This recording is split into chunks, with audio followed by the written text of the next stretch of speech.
वो आधा हिस्सा जिसके बगैर सच पूरा नहीं होता, वो है अर्ध सत्य।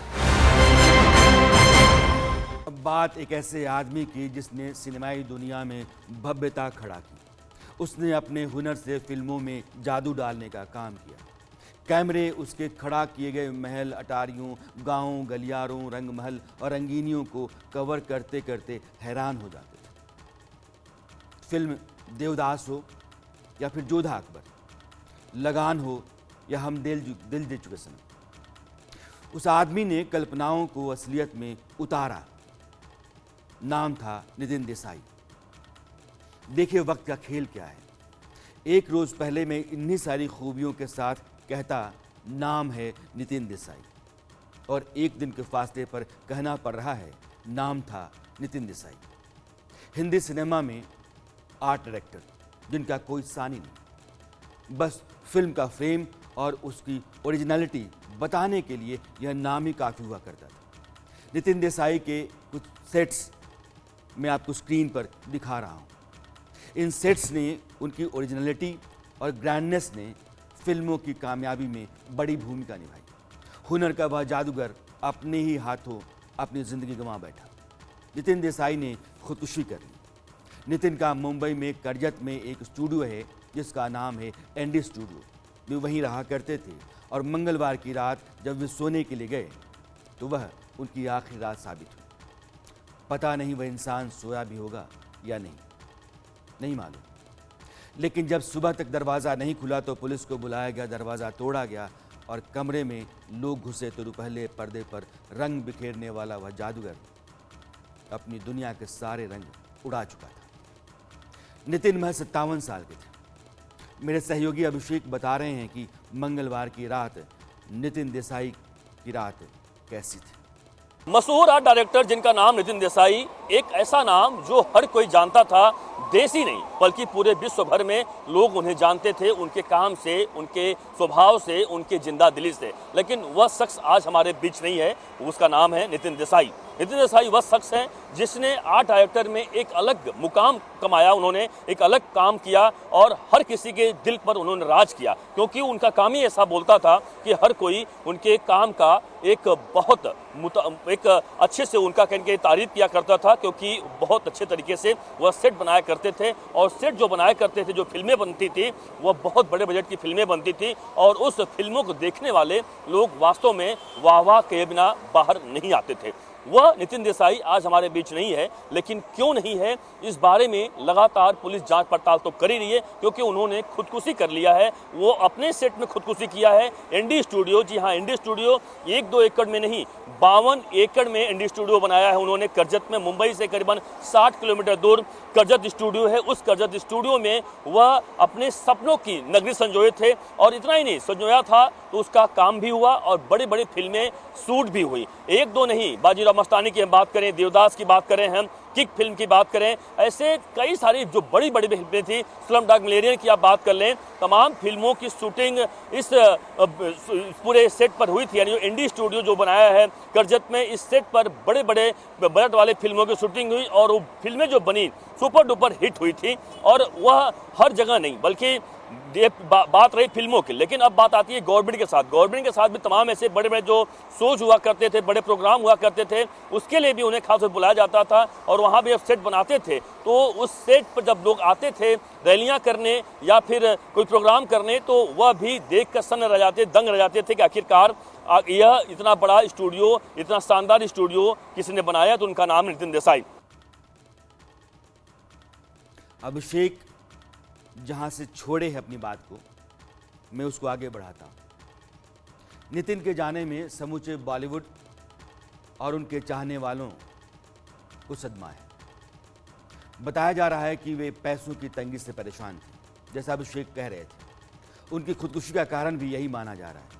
कहा जा रहा है कि नितिन देसाई ने फाइनेंशियल इंस्टीट्यूशन CFAM उससे 180 करोड़ का लोन लिया था और चुकाने की हालत में थे नहीं। लोन के पेपर पर 2016-2018 में उन्होंने दस्तखत किए थे, यानी कि एग्रीमेंट इन 2 वर्षों के दौरान बने थे और उसके एवज में 42 एकड़ ज़मीन मॉर्गेज की थी, यानी गिरवी रखी थी। सीएफएम ने लोन रिकवर करने की कोशिश की, लेकिन वह कर नहीं सकी। इसके बाद उस कंपनी ने समूचे लोन की वसूली का जिम्मा एडलवाइस एसेट्स रिकंस्ट्रक्शन को सौंपा। एडलवाइस कंपनी के कई प्रयासों के बावजूद भी लोन वसूली नहीं की जा सकी। आखिरकार कंपनी ने संपत्ति जब्त कर ली और वसूली के लिए सरफेसी एक्ट के तहत कार्रवाई की अनुमति मांगी। एडलवाइस कंपनी ने एनसीटीएल कोर्ट में एक अर्जी दायर की। कर्ज वसूली को लेकर एनसीटीएल कोर्ट में सुनवाई हुई। कर्ज की वसूली कैसे होगी, उस प्रोसेस पर कोर्ट ने अपनी सहमति दी और पिछली 15 जुलाई को ऑर्डर आया। कलेक्टर को जमीन जब्त करने के लिए भी एडलवाइस ने चिट्ठी लिखी। मशहूर आर्ट डायरेक्टर नितिन देसाई ने आखिरकार क्यों आत्महत्या की, क्यों उन्होंने खुदकुशी करने का एक मन बनाया, आखिरकार वह मन क्यों बना, ये जरूर जानना चाहेंगे आप। वह इसलिए बनाया क्योंकि उनकी आर्थिक स्थिति बहुत खराब हो चुकी थी। जी हाँ, आप सही सुन रहे हैं, क्योंकि इस पूरे बारे में उनके ही तमाम जो स्टूडियो में काम करने वाले जो कारीगर, जो कर्मचारी हैं, तमाम जो उनके अन्य लोग हैं, जो जान पहचान वाले हैं, यहाँ तक कि उस एरिया के इलाके के एमएलए हैं, वह भी साफ साफ कह रहे हैं कि उनसे जो जानकारी मिली है, जो बातचीत हुई है, वह इस बात को तस्दीक कर रहे हैं कि हाँ, वह कर्ज में डूबे हुए थे और उसको लेकर काफ़ी वो परेशान चल रहे थे और जिसके कारण उन्होंने यह बड़ा फैसला लिया है। हालांकि उन्होंने सुसाइड नोट लिखा हुआ है, तमाम कारणों की पता लगातार पुलिस लगा रही, क्या हुआ है तो हमें सच्चाई है या नहीं है। लेकिन जो जानकारी हमारे पास आई है, इंडिया न्यूज़ के पास, वह बहुत बड़ी जानकारी आई है। जानकारी यह है कि वह 1-2 करोड़ का नहीं बल्कि 300 करोड़, जो सूत्र हमारे बता रहे हैं कि 300 करोड़ के कर्ज में डूबे हुए थे और उनको जो उनकी प्रॉपर्टीज थी, वह प्रॉपर्टी को कहीं के जब्त करने का एक प्रोसेस जो होता है बैंक द्वारा वह शुरू हो चुका था। उनको नोटिस भी आ चुकी थी और इस बात को लेकर काफ़ी ज़्यादा चिंतित हुआ करते थे। इतना ही नहीं, उन्होंने तमाम अन्य बड़े लोगों के पास जाने का मौका भी तलाशा, गए भी, तमाम लोगों से मीटिंग भी किया, उन्होंने तमाम लोगों से सहायता भी मांगी कि कोई सहायता उन्हें कर दे। लेकिन इस मुसीबत की घड़ी में कोई सहायता उनका नहीं कर रहा था। वह इस बात को लेकर काफ़ी निराश थे। एक ऐसा आर्ट डायरेक्टर, आपको पता होगा कि जो सेट जब बनाता था तो लोग वास्तव में जब सेट पर आते थे, उन फिल्मों पे 4 चांद लग जाता था। लेकिन उसके जब बुरे वक्त आते हैं तो बॉलीवुड का कोई भी ऐसा शख्स नहीं खड़ा होता है। इसीलिए कहा जाता है कि हर कोई उगते हुए सूरज को हमेशा नमस्कार करता है, लेकिन डूबते हुए सूरज को नमस्कार नहीं करता है। और यही हालत है कि जब उनके मुसीबत की घड़ी आई और नितिन देसाई का, तो इस वक्त उनके बुरे वक्त में कोई भी मदद नहीं कर रहा था। इस बात को लेकर काफ़ी नाराज थे और काफ़ी वह जरूर इस बात को लेकर डिप्रेशन में जा चुके थे। बल अब बात आती है कि उन्होंने सुसाइड कब और कैसे किया। वह करजत जो उन्होंने एनडी स्टूडियो बनाया हुआ है, 1-2 नहीं बल्कि 52 एकड़ में वह करजत में एनडी स्टूडियो है। बहुत विशाल ऐसा स्टूडियो है कि किसी महल के हिसाब से स्टूडियो है कि समझ है किसी महल में आप खड़े हैं, इस तरीके का वह स्टूडियो बनाया गया। बहुत विशाल है, 52 एकड़। और जो एरिया इलाका पूरा हिल एरिया है, यानी पहाड़ का एरिया है, तो काफ़ी सुंदर, एक बहुत अद्भुत तस्वीरें, बहुत अद्भुत फील वहाँ पर आता है। जो जाता है शूटिंग करने के लिए वास्तव में उससे बाहर नहीं आता, क्योंकि हर सुविधाएं वहाँ पर मौजूद होती हैं। उसके बाद अब जब वह बताया जाता है कि 2 दिन पहले वह दिल्ली भी गए थे, लेकिन दिल्ली से जब वह मुंबई आए, कल शाम को वह खुद से, जब उनके स्टूडियो के तमाम जहाँ शूटिंग होती है, उन कई स्टूडियो में खुद से जाकर उन्होंने लॉक लगाया। ये बहुत बड़ी इसुसु जानकारी इंडिया न्यूज़ के हाथ लगी है कि जाकर खुद नितिन देसाई ने उन जगहों पर लॉक किया। लॉक करने के बाद वह जिस रूम में वह रुका करते थे उस रूम में जाते हैं और जो वक्त बताया गया है कि रात में देर रात 3 बजे वह अपने रूम में गए और रूम में जाने के पहले उन्होंने एक स्टूल लिया। स्टूल अपने साथ लेकर वह अंदर गए, अंदर से जाकर दरवाज़ा बंद कर दिया उन्होंने और उसी स्टूल पर चढ़कर उन्होंने फांसी का फंदा लगाया और वह झूल पड़े और उसके बाद पैर से उन्होंने उस स्टूल को झटक दिया, जिसकी वजह से लटक गए और लटकती हुई डेड बॉडी, जाहिर सी बात लटके जब, तो वह इस दुनिया से चले गए। फिल्मों में अपने सेट के जरिए 4 चांद लगा देने वाला शख्स अपनी लड़ाई अकेले लड़ रहा था। सिनेमा की दुनिया में रिश्ते भी सिनेमाई होते हैं। जब तक आप ज़रूरत और काम के हैं, आपकी पूछ रहती है, आपकी शोहरत बुलंद है, आपके आने जाने वालों का तांता लगा रहता है। लेकिन जैसे ही आपका सितारा डूबता है, आप चाहे जितने कामयाब रहे हों, आपने सिनेमा को चाहे जितना दिया हो, आप किसी नदी में डूबते सूरज की तरह अपनी रोशनी गंवाते चले जाते हैं, डूबने तक। यहाँ लोग सिर्फ पूरब में देखते हैं, उनको उगते और चढ़ते सूरज को सलाम करना है। नितिन के साथ ऐसा ही था, डूबता सूरज जिधर कोई नहीं देखता है। उनके स्टूडियो में लगभग 150 लोग काम कर रहे थे, सभी मंथली पेमेंट पर थे। यानी कि महीने के आखिर में पगार सबको देनी थी। एनडी स्टूडियो को स्टैब्लिश करने में उन्होंने बहुत पैसे लगाए थे और वसूली नहीं हो पा रही थी। कोविड के दौरान धंधा मंदा पड़ा और अब तक वह पटरी पर नहीं लौट सका था। पिछले कुछ समय से वहाँ सिर्फ सलमान खान की फिल्मों की शूटिंग हुआ करती थी। लोग कारण ये बता रहे हैं कि करजत की दूरी ज़्यादा है और ज़्यादातर प्रोडक्शन हाउस उतना दूर जाना नहीं चाहते थे, इसलिए काम कम था वहाँ।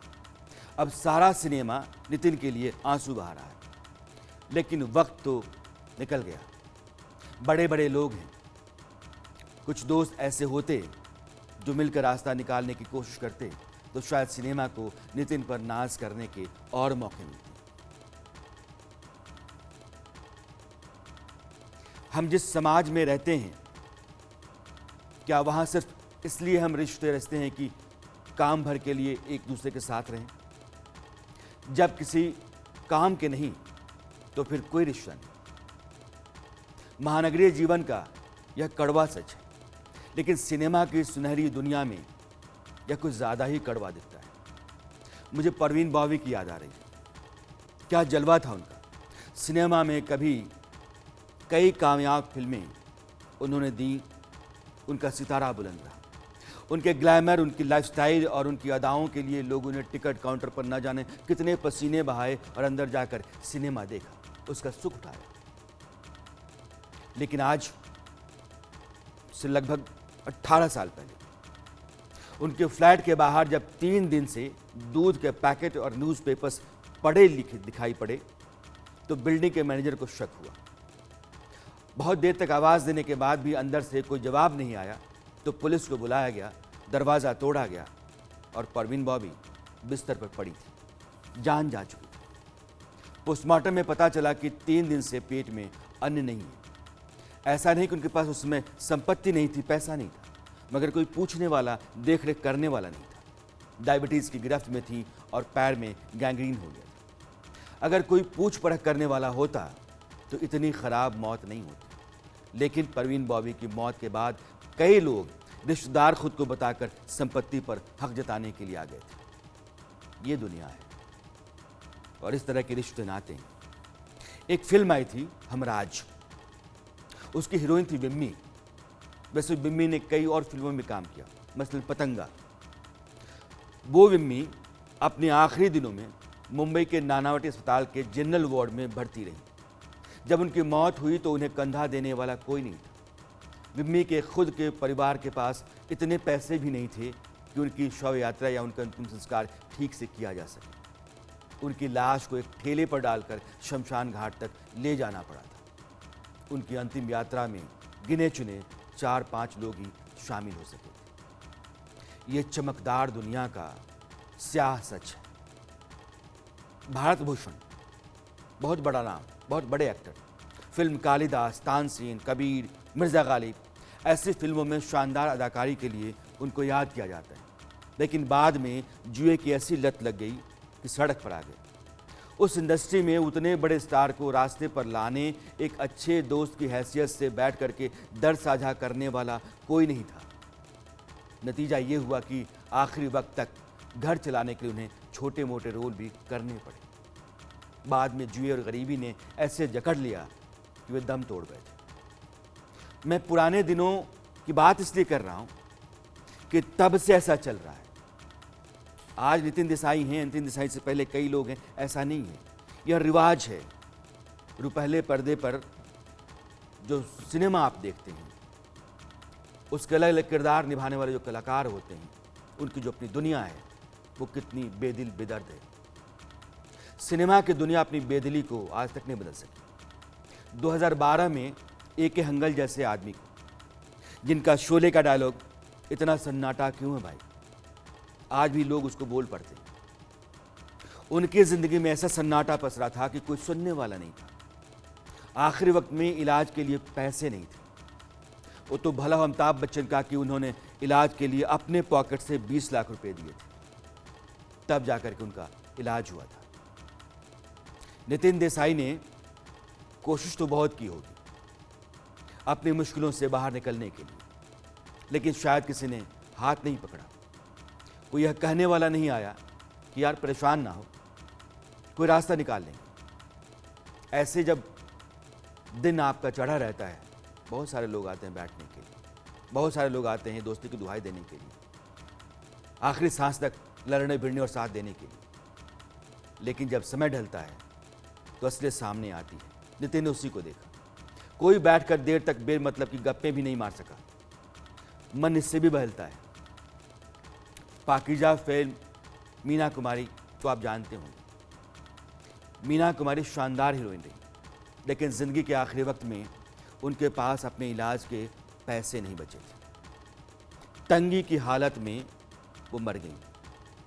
उस मुफलिसी तंगी ने मार डाला। मीना कुमारी की कई नज़में और गज़लें हैं। बहुत टैलेंटेड एक्ट्रेस थी, तहजीब तमीज़ की भी शानदार इंसान। उनकी नज़मों और गज़लों को गुलजार साहब ने तन्हा चांद नाम से एक संकलन में डाला है। मीना कुमारी की एक गज़ल उसी संकलन से मैं आपको सुनाता हूँ। चांद तन्हा है, आसमां तन्हा, दिल मिला है कहाँ कहाँ तन्हा, बुझ गई आस, छुप गया तारा, थरथराता रहा धुआं तन्हा। जिंदगी क्या है इसी को कहते हैं, जिस्म तन्हा और जान तन्हा। और सत्य में आज इतना है। मेरी मुलाकात आपसे कल फिर होती है। तब तक के लिए दीजिए विदा। नमस्कार। वो आधा हिस्सा जिसके बगैर सच पूरा नहीं होता, वो है अर्ध सत्य।